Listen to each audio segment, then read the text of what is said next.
future, talk radio will actually educate, inspire, and make you think.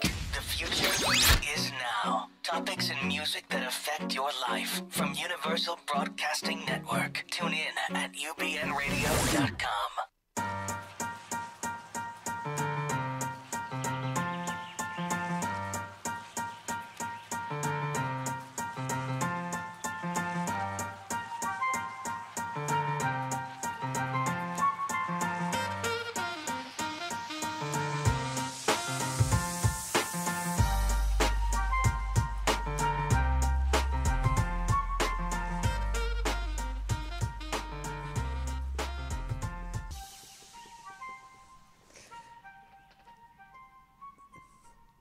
Hello, everybody. Dr. Judy of Dr. Judy WTF here, and we're heading into the holiday season, and we're exactly heading into the Thanksgiving dinner episode, and so I thought I'd do a show tonight on Thanksgiving and Thanksgiving feuding and stuffing, because there's more than just stuffing, there's stuffing your feelings. And with all the shows that we've been doing about negative core beliefs and triggers and systems gone wrong and family alienation and triangulation, I think that a nice way to frame this particular episode is to incorporate a lot of the concepts that I talk about and have it all take place over Thanksgiving dinner.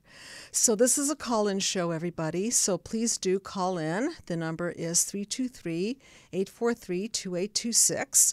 The concept that we're heading into in the new format of the show is that we are going global. We are going deeper, and we're going cross-cultural. And so the intention of the show is to really look at human disconnect and how that leaves us with a hole in the soul. And in order to create a pathway to healing, I want to introduce to you, if you haven't already seen it, the mind map system for healing human disconnect. And let me know when that mind map is up. Thank you so much. The mind map is really a pathway to healing. So whenever a problem occurs, we need a guidance to a solution, or at least a pathway to heal the disconnect.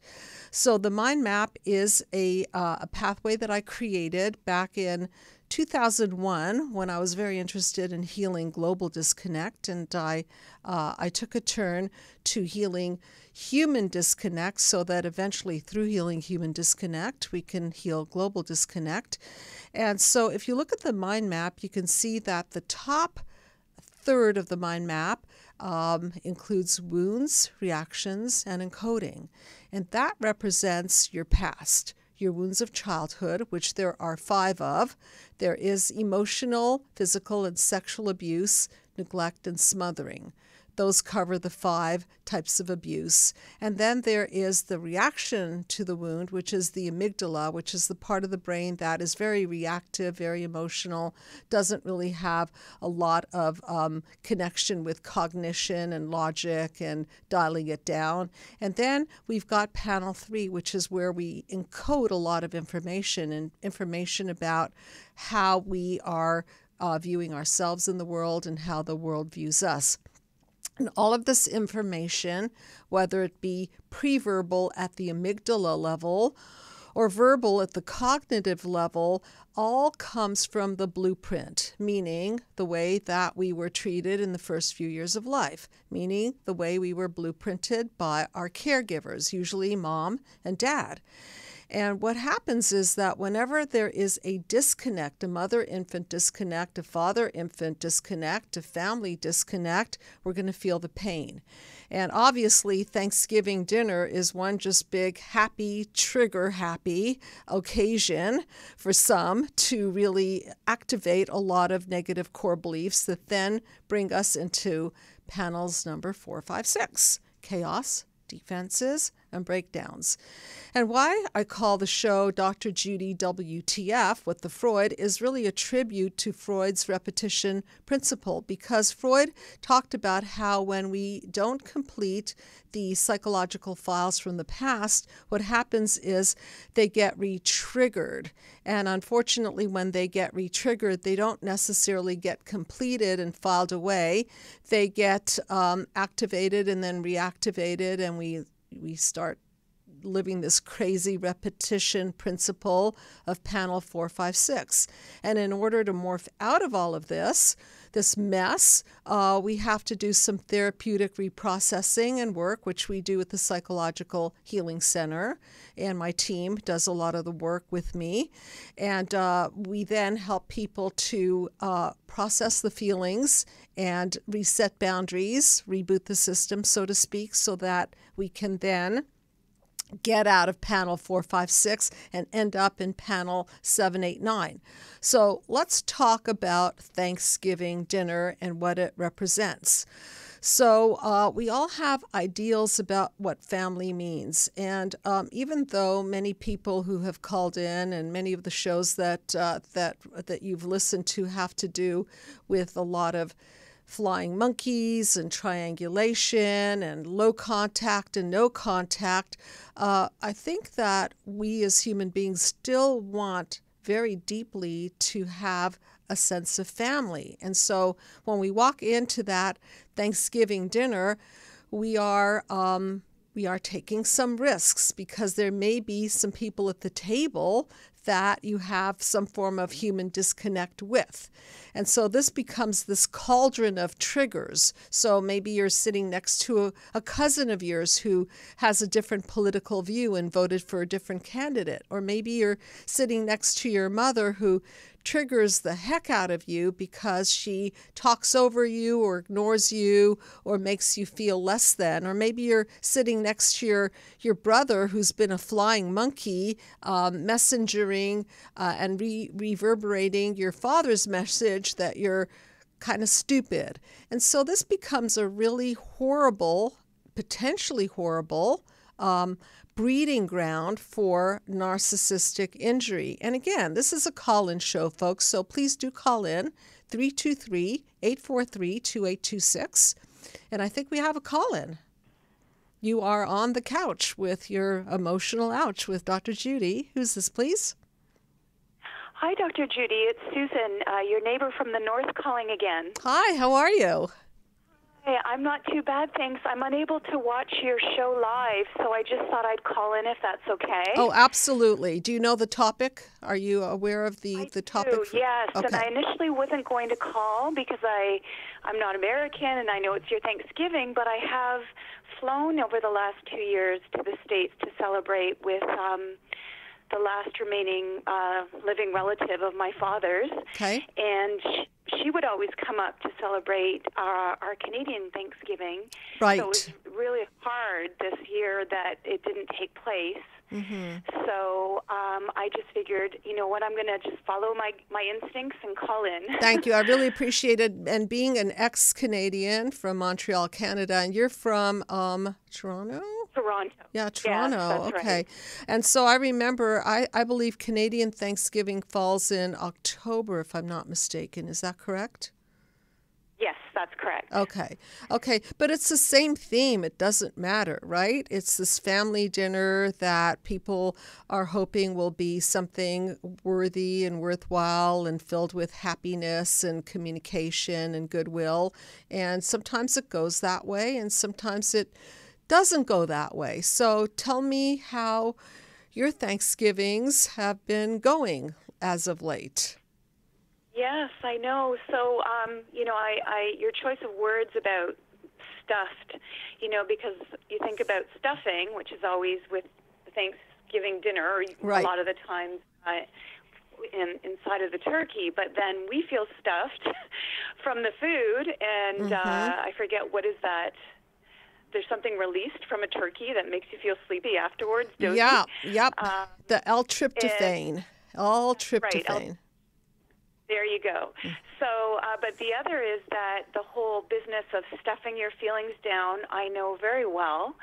And in fact, when you're talking about feuds and so on, my family was stellar at staging quite a few things on celebrations and also boycotting things. Like, for example, my sister wouldn't show up to our Thanksgiving 3 years ago when my father was in, my mom and father were both in hospital, and my aunt flew over, and it was a sort of a impromptu sort of visit, and my sister refused to come, just to, again, show that whole divided front of my mom and my sister banding against my dad and I.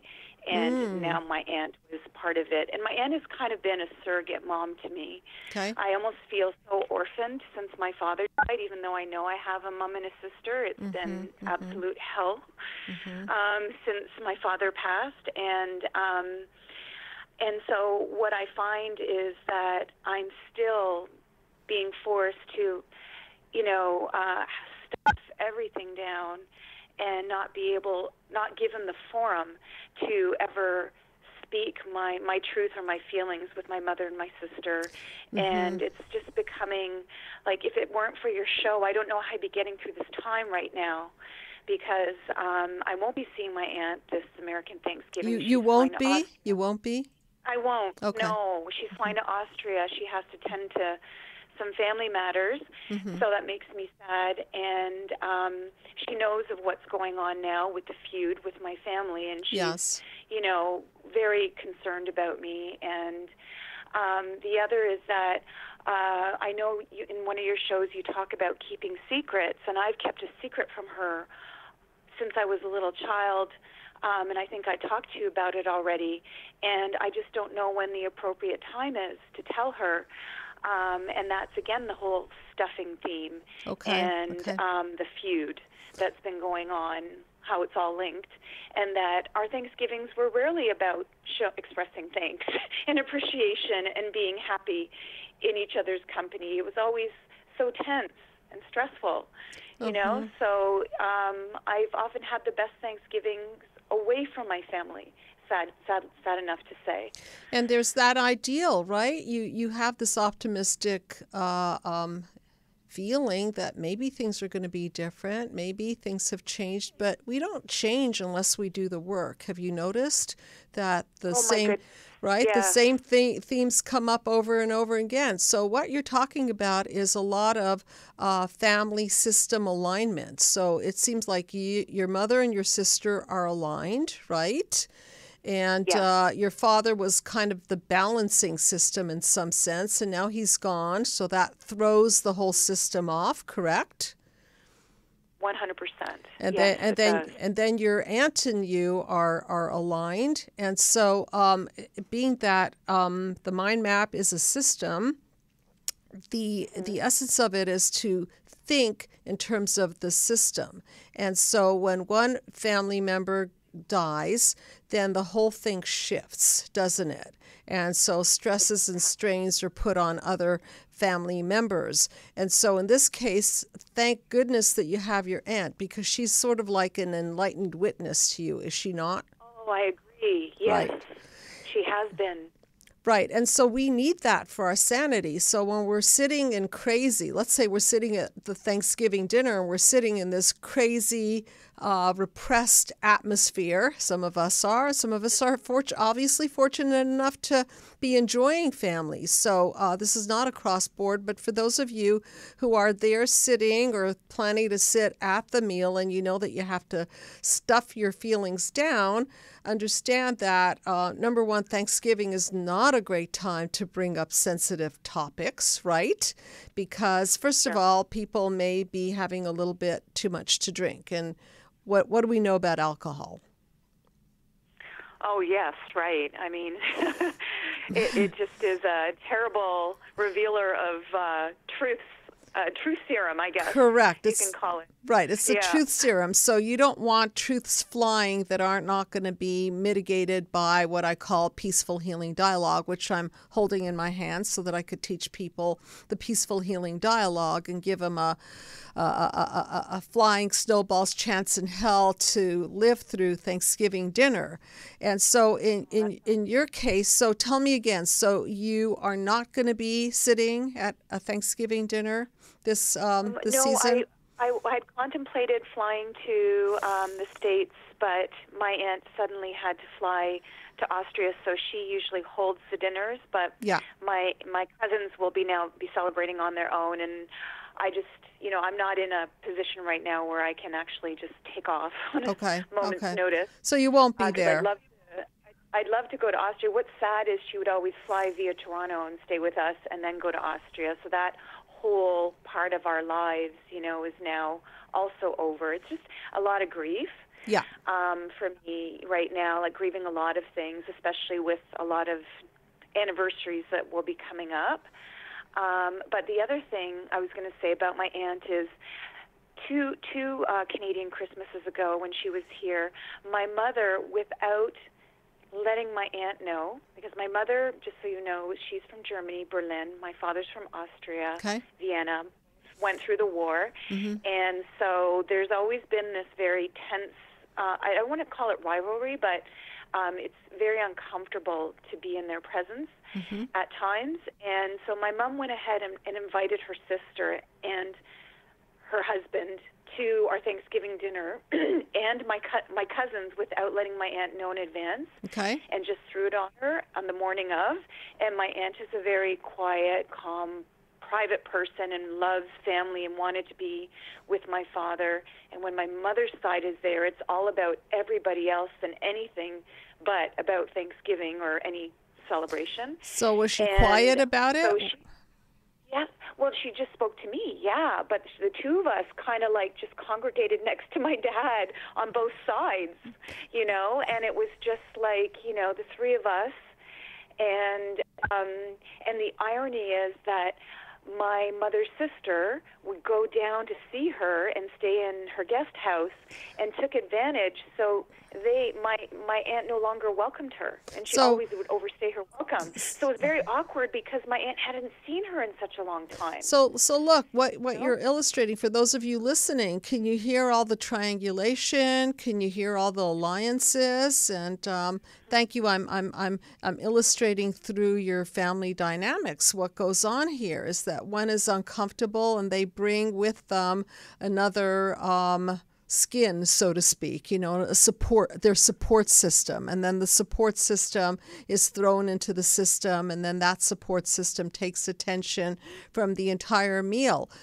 So just a little bit more about that. So for those of you listening, how do you deal with all of this? Okay, so number one, you can't allow for Thanksgiving or the holiday dinner to be the breeding ground, right, or the expression ground for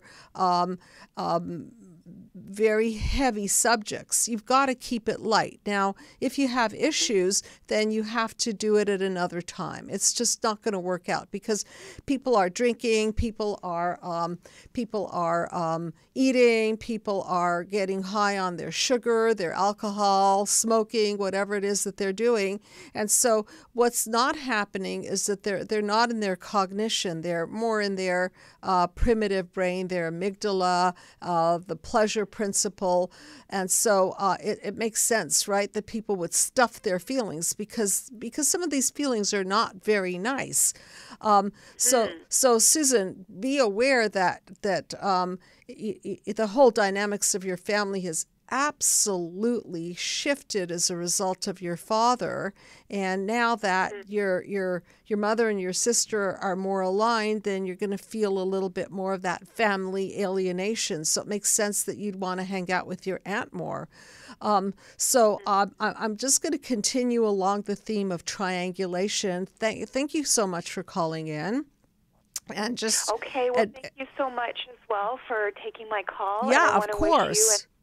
the rest of the viewers and Americans happy Thanksgiving as well. Yes, and just don't forget that that just because you decide that you're going to dial it down and not be as expressive as you wish you could be, that you're doing the wrong thing. I think that you have to kind of know when you're going to speak and when you're not going to speak. And sometimes you have to just reserve these heavy-duty conversations for another time, not on Thanksgiving, not Christmas. I know how to do. Sorry, Yeah. You were cutting out there. I thought I could speak, interject for a sec. I'm sorry. Go ahead. I just wanted to mention that I wasn't planning on bringing up this family secret I've kept from my aunt for 25 years. Mm-hmm. My mom and sister swore that I never tell my dad, my grandmother, or her. So it's festering. But I'm used to the superficiality. I mean, my family is like, if you could look up in the dictionary the word phony or fake, like they're experts at it. So, I mean, I can do that, but I just choose to lead a more authentic life and not spend my holidays with them whenever I can. Okay, well, number one, put yourself number one. And I really appreciate you calling in. I'm going to talk a little bit about the peaceful healing dialogue and getting the timing right. And thank you again, Susan, and keep communicating with me. I really appreciate it. I will. You take good care. Okay. Thank you so much. Thank you. Bye for now. Goodbye for now. And so what do you do with all of these triggers? So we've got this whole dinner table full of people who are activating each other, and let's just see what's set on the table. You know, you look at the table, and remember Woody Allen movies where everything was just kind of polite on the surface, and then he had this bubble of truth above his head. So you're sitting there and you're smiling, stuffing your feelings, and you're thinking to yourself, gee, I wonder if they notice that I've gained 10 pounds, or, whoa, my uncle sure looks a lot older than he did last year. And you're thinking to yourself, do they really know how much I hate them? And, you know, these are those horrible feelings that mull around in people's minds. And so these are the feelings that are going to pop up. And the triggers that are going to be activated are these negative core beliefs like, am I good enough? Am I lovable? Does my mother think that my brother's smarter than I am? Is my sister prettier than I am? So these core beliefs are really going to be running rampant in people's minds at the dinner table. So what do you do with them? Well, you don't start spewing them out, obviously, because it's just not a time and place for you to do that. And so on some level, you have to stuff your feelings. And on another level, you can also do something a little bit different, which I'm inviting you to do, which is to acknowledge your feelings and to acknowledge the hurt and the pain that may be activated in you, because it's also an opportunity to see that these triggers are old, unhealed core beliefs that were never addressed. So if you're sitting at that dinner table wondering if you're lovable or wondering if you're smart enough or thinking that you're too fat or something negative, demeaning, devaluing, and destroying yourself, or maybe others, then it's an opportunity for you to start thinking like a shrink, which is what I teach people to do, and to go to the cause of this, which is always the blueprint, and to think about where these prototypes came from. Who taught you to think that way? Who taught you to feel that way about yourself? I think we have another caller. So, hello, you're on the couch with Dr. Judy. Hi, how are you? Good. How are you? I'm doing well, thank you. And what is your name? My name is Cassandra, and I'm from Virginia. Nice to meet you, Cassandra. Hi. Hi, nice to meet you live and in person, kind of. Kind of. So I've been listening to you for about maybe 7 months. Wow. Wow. Okay. And it's been so refreshing. Thank I was you. telling someone that you're my unofficial teletherapist because I've gotten so much information and just how a lot of what I've gone through you've been able to articulate, and your callers have been able to like really put into words some of the things I've experienced. Yes. So I'll just give you a brief history. Sure. I probably about 4 years ago, I realized that my mother was severely narcissistic. Okay. And it's been a cycle of just trying to figure out what it was. Mm-hmm. But I, would just see things, and there was a time when I thought I was going to go no contact with my narcissistic mom, my enabling father, Okay. and that was for maybe a few months. Mm-hmm. But then we kind of came back together, and it was just like, we're not really going to address things. We're just going to kind of sweep them under the rug. Mm-hmm. And that's what I had learned for several years, just seeing when conflict would arise, this is how things were handled. The sweeping under the rug method, right? Yes, exactly. Yeah. Mm-hmm. Don't talk about it. Let's just smile. Mm-hmm. But I realized that the more that happened, the more I wasn't able to really confront anything. So it was like, well, if something comes up, I can never address it, especially if it meant telling my mom that she was wrong. And after a while, right, that rug gets really thick. So if we handle things one by one as they come up, it's a lot easier. But if you then let it, you let it out all in one bunch, right, then literally you're coughing dust balls and hairballs all over the place, literally, metaphorically speaking. So I just want to define what I mean by narcissism so that you and the listeners are on the same page. And what I mean by that, and, there's the DSM, the Diagnostic Statistical Manual. Narcissism has to do with lack of empathy. It has to do with demeaning and devaluing and destroying other people, and really not having the capacity to put anybody as number one but themselves. And so in the case of the narcissistic mother, it's really a system gone wrong. More than it is a label, it's where the flow gets reversed, because as you know, Cassandra, your mother's supposed to be the one that nurtures you, right? She's the one supposedly putting you number one, regulating your feelings from infancy, giving you the breastfeeding, hopefully eye contact, emotional nourishment, and so on. And in the case of the parent that can't do that, what happens is that their hole in the soul, which was not healed because of their parents, and you could see multi-generationally, okay? And then they're running on empty, and then they're using their children to fill their own hole in the soul. And so now, instead of the children being given to, they're being taken from. And so you end up taking care of your mother's feelings. You end up walking on eggshells. You end up esteeming them. You end up pleasing them, people pleasing. And wow, we've done a lot of episodes on people pleasing. So it's all there. And I'm sure you've heard some of them. Yes? Right. Okay, so this is what I mean by narcissistic mothers and parents. So are you with me on that? You understand the concept? Yes? Okay. Yes, exactly. Okay, so what's currently coming up in your life that has you maybe a little bit worried about sitting down at Thanksgiving dinner with everybody? So the good thing is that I have gone no contact for I would say it's coming up on a year. And over that time, my brother, who's my older brother, we've both realized that there's been a lot of triangulation happening, where at one point he was the golden child, and then it would shift where I was the scapegoat, and vice versa. Those roles would shift as, mother deemed either of us worthy at the time.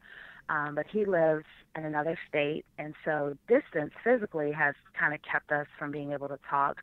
But recently we've had an opportunity to reconnect, and the good thing is that we really had a breakthrough conversation where we realized that we can still have a relationship apart from our mom, and we can get to know each other. And I remember, I think maybe last week or 2 weeks ago, there was a caller that kind of shared the same thing, how she and her brother were able to begin a relationship apart from just the fact that they're siblings, that they could really get to know each other and heal together.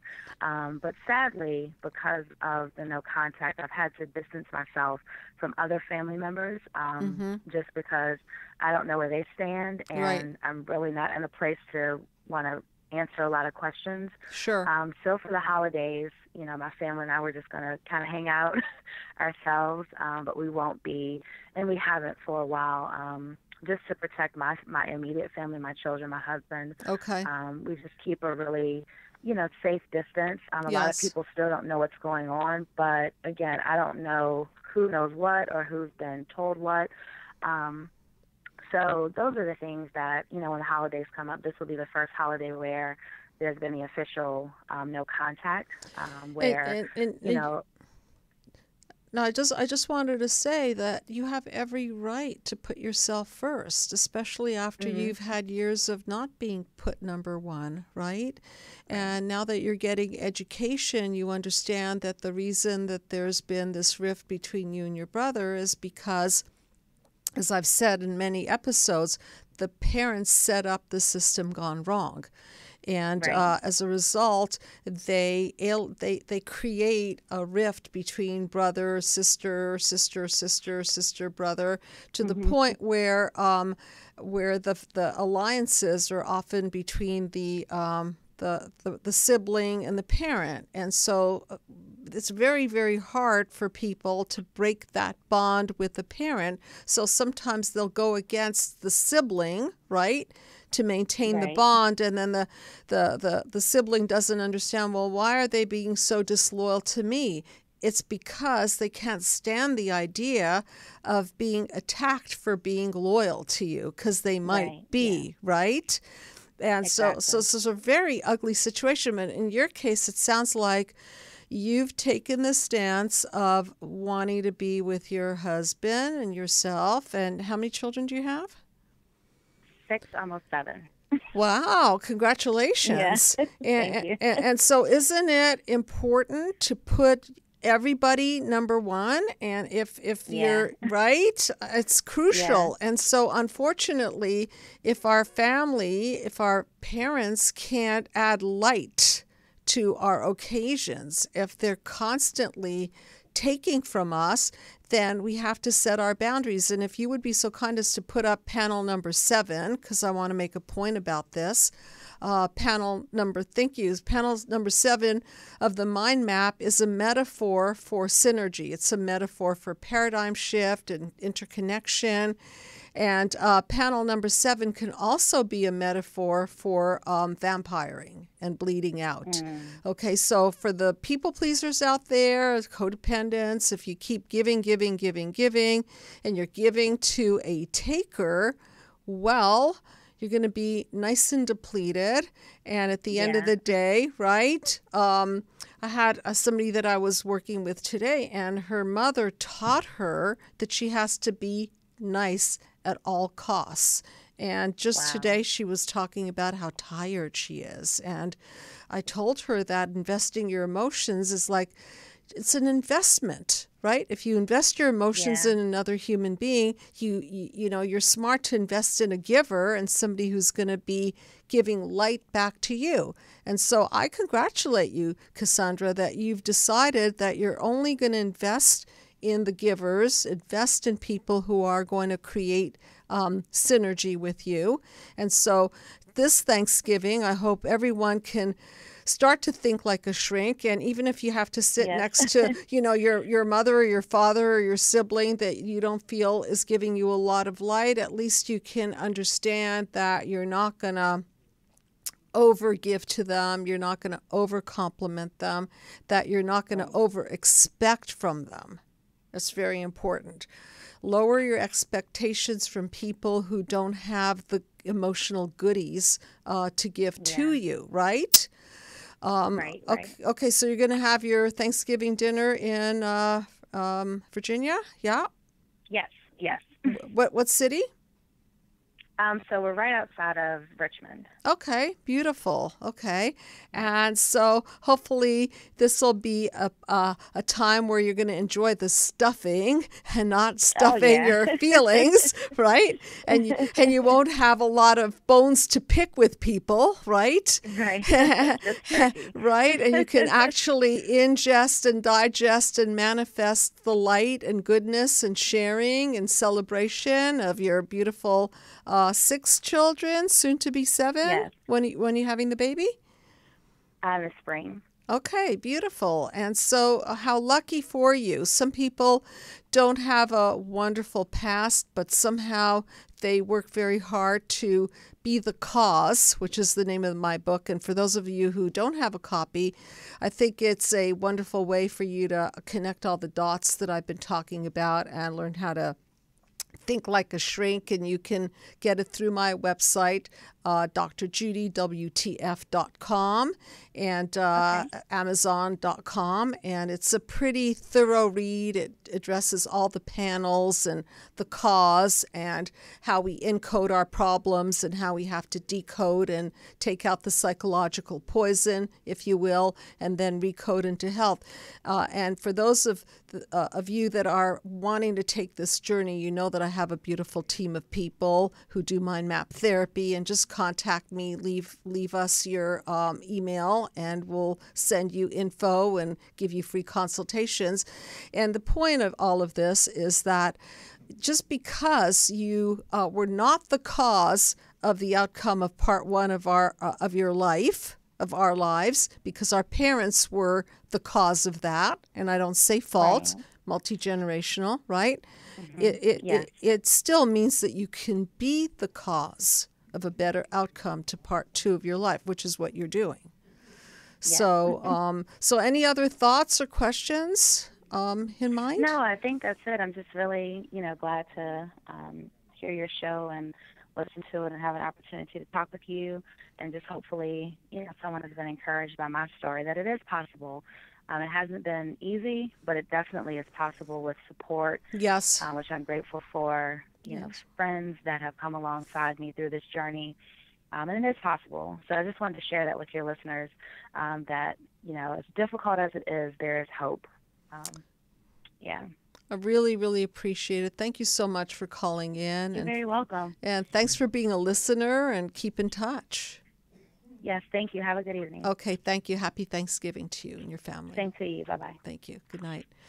Okay, so I think you're all getting the drift that during this delicate time of year, it's very difficult to have always the wherewithal to hold your tongue. And I'm saying to all of you, don't stuff your feelings, but know when is appropriate to say them. And I want to quickly go through the Peaceful Healing Dialogue. If you write to me, I'll give you a copy of it. You can also find it on my website, drjudywtf.com, under the forms section.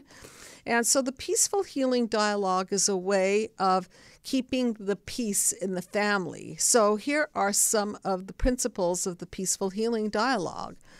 To be respectful of each other, to be truthful with each other, to self-reflect, meaning to take responsibility for your own part in things, to give people honest feedback without hurting their feelings, to be solution-oriented, to come from the consciousness of staying connected and interconnected, to address the issues, but then again, not at the delicate time when everybody's drinking and eating and so on, and feelings are flying high, to always extend a bridge back, because most of the time we're going to disconnect from each other. We do it all the time. We pick up the cell phone, we say something a little bit off or very off. It's not that we're not going to disconnect, it's that how are we going to reconnect so that we can continue the flow of the relationship? And then some other principles of the Peaceful Healing Dialogue include being ethical, transparent, being vulnerable, and very important, giving yourself the permission to say no to people. I think we have another caller, so I think I'll take that caller. Go ahead, please. You're on the couch. Oh, that's great. Hi, I'm Lisa from Chicago. Hi, Lisa. Very nice to meet you. It's nice to meet you. Thank you. I'm such a fan. Thank you. Appreciate that. Okay, so I'm sorry, I'm a little nervous, but just a little background on me. Like, I wrote this down so I can get all my thoughts out. Sure. Okay, I'm 23, and Okay. I just realized that my mom is like a narcissist, thanks to your show. I feel like I really had my life together about a month ago when I was still in college, but I finally graduated. I have a great boyfriend, but my mom is not pleased with that. Okay. I get verbally put down, and probably the worst thing that's happened currently is that she deep searches my room, and then she uses things against me that she finds. Oh, wow. That's nasty. Yeah, And you're living at home? yeah, I'm still Okay. living at home. Do you have to? Right now, I just got a job. I'm working my way out, so so far I'm really proud of myself. Yes. Yeah, and you're 23, and I know that it's really hard to pay for rent and electrical bills and so on and so forth. And okay, so you're realizing that this is not okay, which is Yeah. a great thing that you're realizing. On the other hand, you're kind of in a hostage situation, right? Because you're beholden Yes. to your mother. Okay, so yeah, go ahead and ask away. Yeah. But yeah, also like she never like made me get a job either, so that's like the worst part. I don't have much life skills and or anything like that. But on the topic of holidays, Yes. my mom's side of the family is like a narcissistic dynamic, I've realized, where my mom is the scapegoat and her brothers are the golden children. So I'm kind of grouped in with my mom. So when I'm at the dinner table, no one talks to me. And in particular, last Christmas, for no reason, I was verbally put down, and then I was kicked out of the house. Wow. And who did that to you? My uncle, so her brother, one of the biggest golden childs in that family.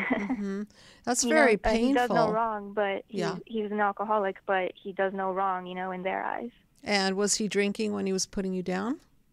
Yes. Yeah, Yes, of course. I figured so because, the disinhibitor, right? And so words Yeah. fly when you're drunk, and you're the unhappy recipient of all of these projections, okay? So there's a psychological term for you. When people don't feel well, what they do is they vomit all over other people just so they can release their feelings, and then you're covered with the filth of those feelings. It doesn't feel very nice at all. And so what you can, No. right. So, but what you can learn about that is, number one, it's not your fault, right? And number two, what you can also learn about that is your negative core belief, because these are the people who trigger your negative core beliefs best of all. So you'll be feeling that ouch, that emotional ouch, like, oh, I guess I might be stupid, or I might not be this or that. And so when you discover kind of sort of what that is, you can begin to take that information in and do some work around it, because ultimately you can't trigger somebody that doesn't have that lever that's trigger happy, right? So let's say you don't think that you're not lovable. If I say to you, you're a very unlovable person, it's not going to really trigger you because you don't feel that way. But if I say something to you that you feel that way about yourself, then boom, it's just going to throw you into panel number 4, 5, 6. So see how that works? So you can use the Thanksgiving dinner, all of you, as a reveal of what your negative core beliefs are. And then you can jot those down after dinner and say, wow, I didn't know that I felt these things about myself. Then you can go deeper and into the work. So these people are kind of very useful in a way, not pleasant, but useful. Okay, so here's how it sounds like it's going. Your mother's the scapegoat, and so she doesn't feel really good about herself, correct?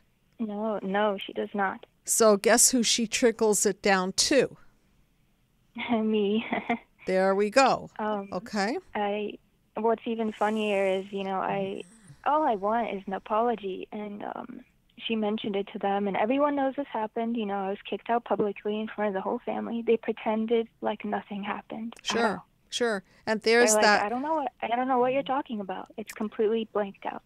Well, they don't want to know what they're talking about because, first of all, they may not even be that conscious of their effect on other people, which is a lot of times the case. And maybe they don't really want to know their effects because they want to have the privilege, I'm being very sarcastic, of course, of continuing this bad behavior of projecting all over you. So what do you do about this is, first of all, you psychoeducate yourself just like you're doing, right? You're learning how to think like a shrink, and you can see that these people are not well and they're unwell, then projects onto you. And so that you can start to understand better boundaries. You can start to understand how to keep away from people like this eventually. And so I think your pathway to healing is you're young, you're going to get educated, you're going to make more and more money. I hope you have a wonderful boyfriend. Do you? Is he a good guy? Yes, I do. That's the only reason I'm looking forward to something, because I can move out straight to him whenever I need help. Okay, so beautiful. So you have an enlightened witness, so someone who can stand by your side and say, you're not crazy. This is a crazy situation. And that's very healing, is when you can step outside the system, right? And look in and realize that it's not your fault. You're in the middle of it. And as soon as you can get out of this system, you will. Okay, so any other thoughts or questions that you have in mind? I know we're kind of running out of time here, but go ahead. I'm sorry. Yeah, one little question. Do you think in this situation, it's a lot worse than I make it sound? That is just one anecdote, but that's been my whole life, and I'm really depressed, and I've never known why, and I finally figured it out, and I'm so happy that you exist. Oh, but, that's so nice of you to say so. Thank you. It means a lot to me to hear that. Really appreciate it. Do you think I should consider no contact from what you've just heard? I think that you can try very limited contact, because sometimes people can't stand no contact. It's too much on their system. Just birthdays, anniversaries, talking about the weather kind of thing. And then if you must, then you must. And you have to put yourself number one. Okay, it's time. Yeah. Yes. Thank you so much. You're welcome. Thank you so much. Thank you so much for calling in. Appreciate it. And so I think we have a few more minutes, correct? Yes? Okay, so we have another call in? No? Okay, we have a few more minutes. So I'm going to do something that I always do called Shrink That Tune. And I'm going to mind map Dolly Parton's lyrics to the song Family. And why did I pick this song? Obviously, because Thanksgiving is a time for family. So she writes, "When it's family, you forgive them, for they know not what they do. When it's family, you accept them because you have no choice but to. When it's family, they're a mirror of the worst and best in you, and they always put you to the test, and you always try to do your best, and just pray for God to do the rest when it's family." So this is an ideal situation where Dolly Parton obviously cares very much about her family. And so sometimes you do have to put yourself before your family, because if you keep idealizing your family at your own expense, that's not going to be very healthy. And sure, we can forgive people, but my idea of forgiveness is to do the work and change the behavior, morph out of the behavior. Some are preachers, some are gay, some are addicts, drunks, and strays, but not a one is turned away when it's family. Some are lucky, others ain't. Some are fighters, others faint. Winners, losers, sinners, saints, it's all family. So yes, we try to hold it together and be more accepting of our family, but at the end of the day, if they're violating us, we still have to protect ourselves and put the boundaries. And when it's family, you trust them and your heart's an open door. When it's family, you tolerate what you kill others for. When it's family, you love and hate and take, then give some more. Somehow you justify mistakes to try to find some better way to solve the problems day to day in the family. So sure, maybe you're a little bit more tolerant, but at a certain point, you've got to find that boundary where it hurts you and just say, family or not family, if you're hurting me, come on. It's got to stop there. You take the trouble as it comes and love them more than anyone. good or bad or indifferent, it's still family. You choose your lovers, you pick your friends, not the family that you're in. Nah, they'll be with you till the end because it's family. Well, sometimes not. Sometimes people who hurt you too deeply, you just have to hold it at arm's length, and some people have to literally go no contact. And when it's family, you forgive them, for they know not what they do. When it's family, it's best in you. Where it's family, let me be all that I should be to the family. So I think this is a very beautiful, idealistic song. And again, for those of you who are too hurt by your family, too abused by your family, it's okay for you to put yourself before your family. And it's okay for you to say, if somebody doesn't treat me appropriately with respect and kindness, maybe they're not going to be in my inner circle. So with that said, I want to wish everybody a very, very happy Thanksgiving. And please do know that you can call in or write to me and go on my website, drjudywtf.com. And if you haven't already done so, buy the book, Be the Cause, Healing Human Disconnect. Good night, everybody.